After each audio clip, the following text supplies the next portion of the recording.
to have a presentation from Randy Regier, the president of the Kansas Community Corrections Association. Randy, are you in the audience? Welcome to committee.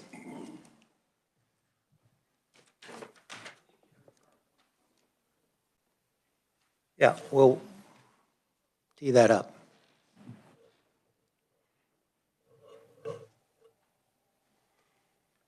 Well, while he gets us started, just wanted to say good afternoon, Chairman Lewis and committee members. Thank you for allowing me to come and speak today.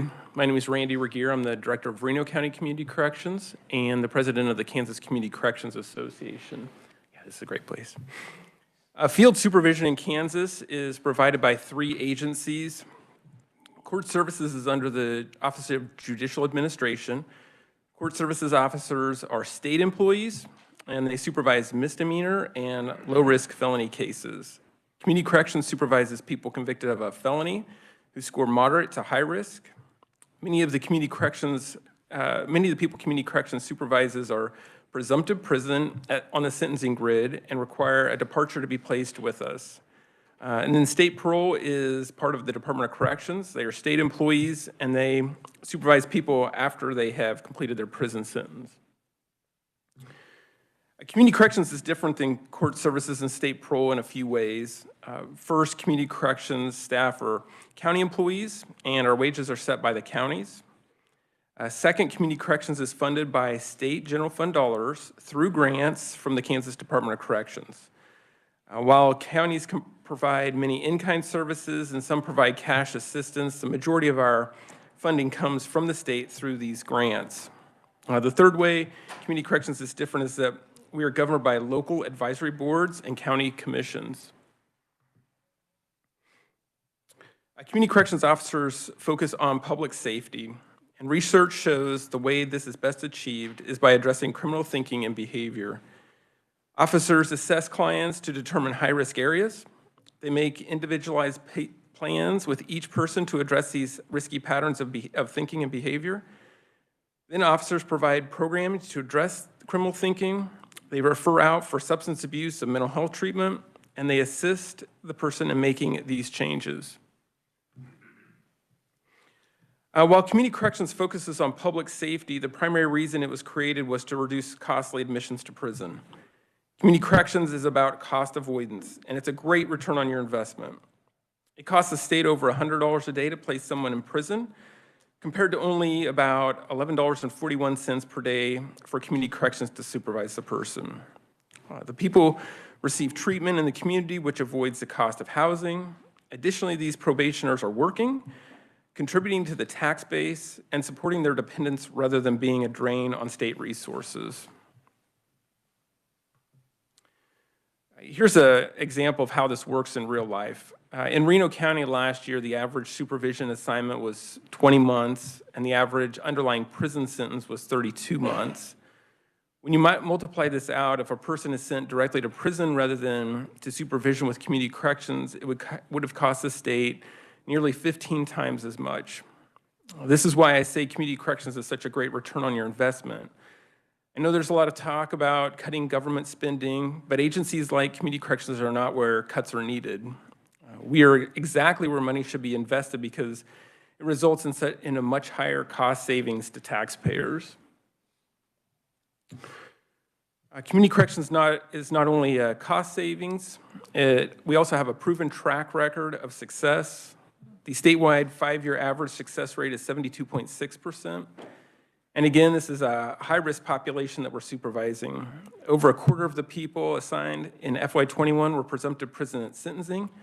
This means that if the judge would have followed the sentencing guidelines, they would have sent the person directly to prison. But instead, these high-risk people are often placed with Community Corrections to give the person a chance and to save the state money. The work we're asking Community Corrections officers to do is very difficult. We are asking them to undo years of bad training. Most of the people we're assigned are either addicted to substances or suffer from mental illness or both. This work takes time, and when caseloads are too high, officers simply don't have the time needed to achieve long-term behavior change with probationers. Based on the recommended caseload sizes, we're needing to add 51 officers statewide. We received funding last year to start this 3-year phased process, so we're asking you to support a second phase in this by increasing grant funding by an additional $1.5 million. We're also asking for an additional $1.5 million in behavioral health grant. This grant only pays for behavioral health services and support for probationers. This includes things like mental health and substance abuse treatment and programs to address criminal thinking. This grant has been set at $3 million since it started over 10 years ago and has not kept up with the need of the people on probation. Thank you again, Chairman, and committee members for your time. I'd be happy to stand for any questions. Thank you very much. We're open for questions to the conferee. Yes, Representative James. So when a person's on this program, do they have a separate probation officer, or are they not on probation, or how's that work? The probation is supervised by community corrections. Okay. A judge has two real options. They can sentence them to court services if they're low risk, and they sentence the high-risk people to community corrections. And are they on any type of house arrest, or they wear their ankle bracelet or whatever? That is one of the options the courts can use as an intervention to address criminal behavior, yes. And you said the counties were paying for a lot of this funding? Some counties do contribute financially, some counties do not. You look at a Sedgwick County and a Johnson County, they contribute a great deal. Some of your smaller jurisdictions, the counties don't really contribute very much. Okay. Thank you. Thank you, Mr. Chair. Just to be clear, this is only adults that you supervise, or do you also supervise juveniles? Yes, sir. We also supervise juveniles. And our numbers are primarily adult. If you look at an agency like in Reno County, we're running about in between 300 and 325 adults, and we're running about 15 juveniles. So it's a much smaller number. And if I might, so are the officers that are supervising these offenders, are they specific? Is there a distinction, or do they handle both adults and juveniles? One, or do you distinguish between those and assign certain officers to the juveniles and certain officers to the adults? Yes, sir. So in really large jurisdictions, again, your Sedgwick and Johnson County, Shawnee County, most likely they're going to have officers that just focus on juveniles and officers that just focus on adults. In smaller jurisdictions like ours and a lot of places, they're going to have a mixed caseload. So some of our officers in Reno County just do adults, and some of them have both adults and juveniles. Representative Martinez. Thank you, Mr. Chair. How many are currently on a caseload for one officer? Different jurisdictions are different, and it depends on your mix of risk levels. It's pretty typical for an officer to have around 30 to 35 people that they're supervising that are out in the community. Okay. So if you had, what's ideal though? Is that the ideal number for? When we break it down by risk level, we're looking at 25 level 1s, or it'd be 35 level 2s, and I know this is kind of deep, or 50 level 3s or 100 level 4s. So really, most officers have a mix in their caseload, so we really do need to get those numbers down. And really what it comes down to is just making sure they have enough time to spend with those individuals to really be digging into addressing thinking. When caseloads are too high, it's all about monitoring. We want to make sure that you're not getting into trouble, that you're still going to work, that you're paying on your fines, you haven't moved, anything like that. But the real work that we want a community corrections officer doing is we want them sitting down, identifying the high-risk areas and criminal thinking that a person has, and working to change that. And as you can imagine, that's the hard, difficult work that I'm talking about, because it really takes time to work them through different things and get them thinking in a different manner. Right. Okay. Thank you. You're welcome. Representative Carmichael. Thank you, Mr. Chair. I apologize for my tardiness. If this has already been answered in your presentation earlier, please indulge me for just a moment or two. How did your funding request turn out with the budget that we passed here in the House a week or so ago? I do not believe that the Secretary included our request in his request for enhancements for this next year. So as far as you know, this money was not included in the budget that we passed a week ago? That's correct, sir. I see the Secretary's representative sitting on the back row behind you. Secretary wants a whole lot of money. I can't remember how many $1 million it is to build a new prison in Hutchinson. You have a program that, by your report, is very successful and less expensive. Where would you recommend that we spend our money? Should we build a new prison, or should we expand community corrections? Well, I won't minimize the Secretary's need for a new facility in Hutchinson. I realize it's very, very old. But when we look at return on investment, we really are asking for a small amount of money for community corrections to really continue to enhance the program so that we're making sure we're serving these people out in the community instead of housing them. And especially when you look at when you house an inmate, they're doing some programming with them, but when you're on community corrections, it's much more intensive. That is the focus, whereas in a facility, the focus is on housing and protecting the community. When you're on field supervision, our focus is on changing behavior. And with your leave, Mr. Chair, the final question then becomes, my guess is there's a limited population of people that are in custody of the Department of Corrections, your programs, et cetera, who are amenable to this sort of program. I also suspect that there's a certain population of people that have to be isolated from society for the public safety. Is there a limit, if you will, to how many people are suitable for the types of services you provide, and how close are we to meeting that need? I hope I'm just saying, you know, maybe 50% of the people that are sentenced belong in a program like this rather than what I still recall as KSIR. How close are you to fulfilling the need that could be dealt with in this type of a manner as opposed to the incarceration model? Well, like I stated, the courts send us a large percentage of our population is presumptive prison. So they are diverting a lot of people that, by the sentencing guidelines, should go directly to prison. There's lots of cases we could talk about. We receive people that have over 200 months of an underlying sentence. We receive a lot of drug distribution. We even have a case that we supervise currently that's attempted second-degree murder.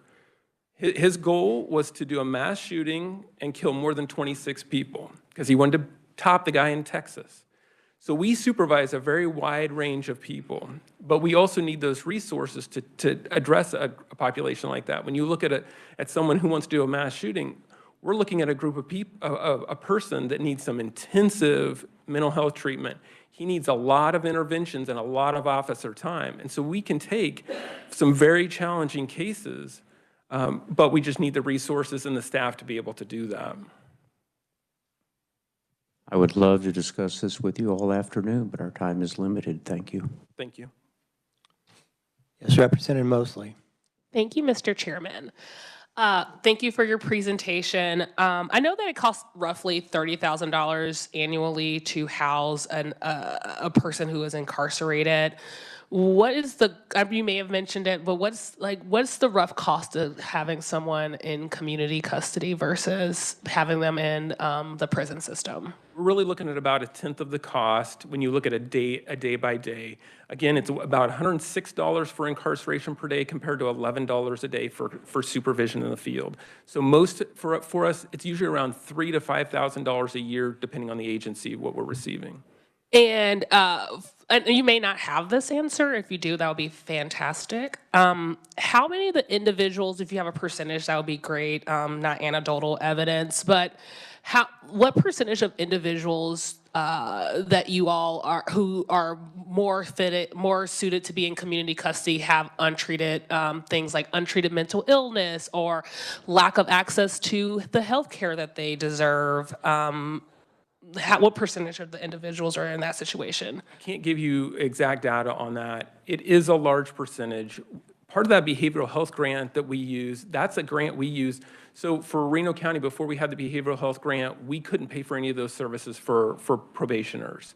Right now, we pay for a lot of those services. Well, what I'll tell you is really what we have to target is substance abuse and mental health, because the actual health, medical health of an individual, we just don't have anywhere near the resources. The only time we're really going to delve into that is if it is just such a severe case that they don't have any other help without our assistance. Seems like a lot of these people need Medicaid expansion so that they can get the help that they need prior to being in the system. But that is a different conversation for a different day. Thank you very much.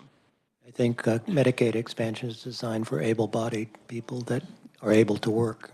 Many of these wouldn't be able to, but anyhow. Representative Smith. Thanks, Mr. Chair. Going back to your substance abuse, when these kids or people are out working, isn't it awful hard to stop the substance abuse that may be going on? Yeah, it really depends on where the person's at in their addictions. A lot of the people, quite honestly, in the community who are on supervision that are addicted to substances, they're still maintaining a level of employment. It may not be their full potential, obviously, but a lot of our people are maintaining employment even if they're using substances. But that's really our issue, is we really want to work. Our focus is not going to be on employment. Our focus is on criminal thinking and getting them clean and sober. For a lot of the people we supervise, quite honestly, they say, why would I go work a job and probably have garnishments when I can just make a lot more money selling illegal drugs? So what we're going to focus on is we really need to focus on that thinking. We're going to work on that thinking with them to try to help sway them to understand that, no, working a regular job is better for you and more beneficial long-term than this easy money targets. So we're really going to focus on the criminal thinking that's related to that employment. But yeah, it certainly does impact their employment. The thing I think, you say you want them clean and sober, but again, that's awful hard to do, even if they're going to be supervised, but they're not going to be 100% supervised. And that's awful hard to do. And the problem they have is awful hard to do by themselves. It's not possible. So thank you for your work. Representative Mosley, yeah. Thank you, Mr. Chairman. Thank you for those questions. How prevalent are drugs in our incarceration system? Like, is it easier to find drugs in the inside than on the outside? I don't work in that system, so Okay. I can't really give you an answer on that. All right. Thank you. Sorry. Representative Martinez. Thank you, Mr. Chair. You talk about changing criminal thinking. How do you guys go about doing that? Is that just with therapies, or what exactly how does that go? Exactly. So what we're going to want to do is we really need to dig into what is leading to that. Typically, it's a belief system. Their behavior is driven by their thinking. So, for example, maybe a person is at work. Their boss tells them something they don't like. They're just going to fly off the handle, quit the job, and yell at the boss. Well, one of the things we'd want to work through with them is, okay, what are some better options? And really trying to get them to slow down. Let's think through the steps and to make the right decision. It's the same thing with substance abuse. Okay, so we need to recognize the triggers. We need to either figure out how to avoid them or figure out how to cope with them. And then we're going to try to evaluate how that worked for them. And so we're going to try to set up those things in their life so that we're really trying to slow them down. Let's really think through our decisions and make sure we're making the correct decisions. And then we're going to try to be practicing that with their clients. One of the things that the Behavioral Health Grant pays for is some of our cognitive behavioral classes that really are going to target, in a group setting, getting them to really think through how they're making decisions. And those group settings really work great because you have clients confronting other clients as opposed to just a probation officer trying to tell them, like, no, there's other options. Okay, thank you. Just to follow on that, what percentage of the supervised individuals that are actually engaged with behavioral health folks? The vast majority of our people are going to be engaged in some type of behavioral health treatment. We're either mental health or substance abuse or both. The vast majority of our people are engaged in some type of substance abuse treatment. You look at like the Senate Bill 123 population, that's a huge group of people that are going to be engaged in treatment. In Reno County, it's over 2/3 of our people that we get assigned are either on for a drug possession, like maybe a Senate Bill 123, or a drug sale type a distribution type case. So the vast majority of our people are specifically on for a substance abuse or for a drug-related crime, so that they're going to be getting that. And then when you really expand that to look at who's actually addicted, it's a vast majority of the people we supervise. The people that are not at some level either addicted or abusing illegal substances, it's really pretty small. But it's just the case that anyone that you're supervising that has an addiction is necessarily working with behavioral health. It's not just your group. Correct. We're really going to be working to get them assessed early on in supervision and get them into those treatment services as soon as we can. And you have the resources, or behavioral health has the resources for that? No. I mean, to be real honest, we don't. Even in our community, we have a significant wait times to get into just outpatient treatment, let alone inpatient. It's typically going to take at least a month and a half, usually around 2 months to get into inpatient, and typically a person's going to wait at least a month to get into outpatient. And so what we see happening is, as they're using substances and they're not getting the treatment that they need, it's going to bring them closer to being back in front of the court. Quite honestly, the majority of our people will get to the point where they'll just quit reporting. That's usually the easiest option for someone as opposed to going to jail. But if they're not receiving those treatment supports that they need, most likely they're going to end up back incarcerated. And then they may get a second chance or a third chance, but that's the path we're leading on when we don't have the substance abuse treatment. Can you generalize or not between rural counties and the urban areas in terms of resources that are needed to service the populations that they're dealing with? Yeah, a lot of the small jurisdictions really struggle with that. The probationers either are having to travel, an hour or more at times to get to any type of treatment resources, or they're doing online services, which is an option. It's not as good as an in-person, but they're available. And quite honestly, I really think even in those larger population districts, Sedgwick County, Johnson County, just because of the number of people, even though they have a lot of resources, they still struggle to get people into those resources, just because the need is so high. Thank you. Yes, Representative Butler. So I appreciate what you're saying, but so when they're out there and they're under supervision and there is some kind of infraction, they pop hot or whatever you do during your analysis. I mean, what goes on at that point? Are they referred back to the incarceration? Or where do they go? I mean, or if they do commit a crime while they're under supervision, I mean, do they continue on, or does something else go on further than that? So. Thank you for your question. So typically when someone's on supervision, if they're using illegal substances, our first step is treatment. Our first move is to try to get them engaged in treatment services, get them assessed so we know what level of care they need and get them into that level of care. When we have continued use, at times they will end up back in jail, and they'll go back in front of a judge, and then a judge gets to make a decision as to what they do. Most likely, what often we see is they're in jail until they can get into like an inpatient treatment facility, something like that. A judge can only keep them in up to 60 days on a probation violation. That's the longest they can do. So we're always going to really try to get them hooked up with the resources. That's going to be our first goal, and then that would be the second. So then when we think about new charges, any type of new offense, what we're going to look at is dangerousness to the community. So when we have someone that engages in an assaultive activity, domestic violence, we're going to be getting them, we want them to remain in jail, see a judge, and then we're going to be making some recommendations as to what happens. A lot of the times, if it's an assaultive behavior, we're looking at sending them to the Department of Corrections, because really, again, our core goal is public safety. So we want to make sure that dangerous people are going to prison, and if it's an addiction issue, most likely we're going to kind of try to continue to work with them in the field. You know, if you're on for distribution and you pick up a distribution case, we're going to be asking that your sentence be executed. Representative Ressman. Thank you, Mr. Chair. In one of your slides, you say that it shows almost a 73% success rate over 5 years. What's considered a success? What the Department of Corrections definition for success, we're looking at someone who does not get revoked to prison. So someone who is able to, they may have problems while on supervision, they may go back in front of the judge a couple times, spend some time in jail, but they ultimately serve out their probation without having to have their sentence executed.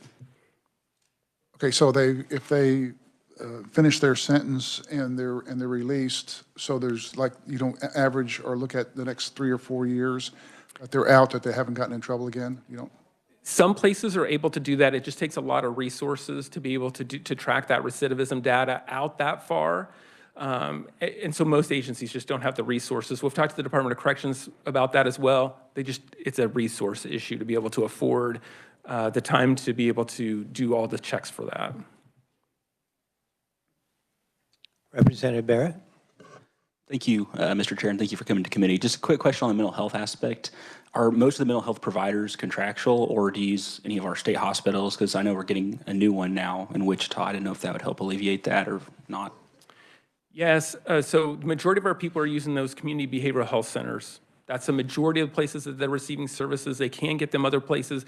Quite honestly, the majority of our people do not have Medicaid, Medicare, insurance, just because they're able-bodied people that can be out in the community working. So they usually don't have a good insurance to be able to receive those services. Most of the time, it's a community behavioral health center. So we do contract with them for services. Sometimes we'll assist clients in paying for mental health Medicaid with that behavioral health money. We help pay for mental health co-pays, mental health medications, those kind of things, because we really want to remove that barrier to getting them the service. So that's really where that behavioral health money is so valuable to community corrections agencies, because we can take this barrier away.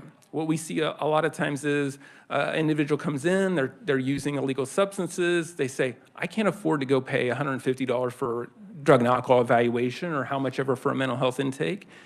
Well, what we do then is we pay for that so that it removes that barrier. So instead of us saying, we're gonna wait a month for you to get your assessment, we're going to get that as quick as we possibly can and try to get you into the services as fast as we can.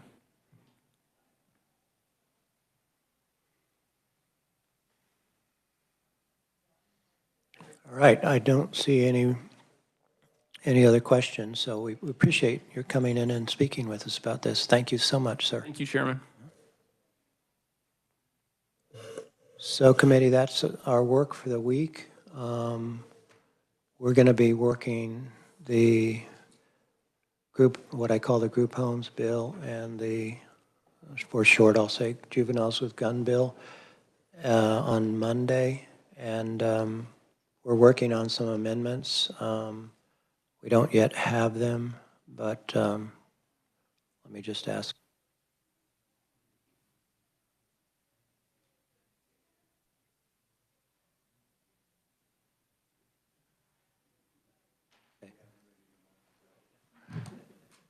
Okay, all right, well, we'll get those as soon as we can.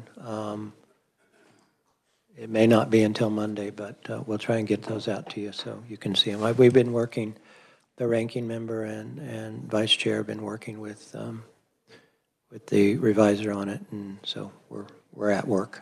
All right? Have a good weekend.